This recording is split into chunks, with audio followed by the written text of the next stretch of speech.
Projemiz 2017 yılında hayat buldu. Mezopotamya'nın verimli topraklarında ve bugün 4. ekimini gerçekleştiriyoruz.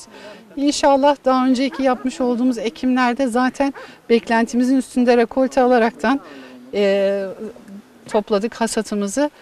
Bundan sonrasında da projemiz gün geçtikçe büyüyor, bağışçılarımız çoğalıyor. Daha fazla ekmeye başladık ve rekoltesinin de daha da yükseliyor. Ama burada işin en önemli yanı Mezopotamya topraklarında susuz tarımı tekrardan geri getireceğiz. Bu ata tohumlarımızın tekrar sandıklardan çıkarak toprakla buluşmasını sağladık. Bu konuda ilk başta Ebru Hanım'a teşekkür ediyorum. Çünkü Topraktan Tabağa projesiyle başlattık. Şimdi bugün el ele elden ele mağazamızın açılışıyla bütün küçük üreticiye de bir şekilde hamilik yapmaya başladık. Bu inşallah diğer şehirlerde de rol model olsun.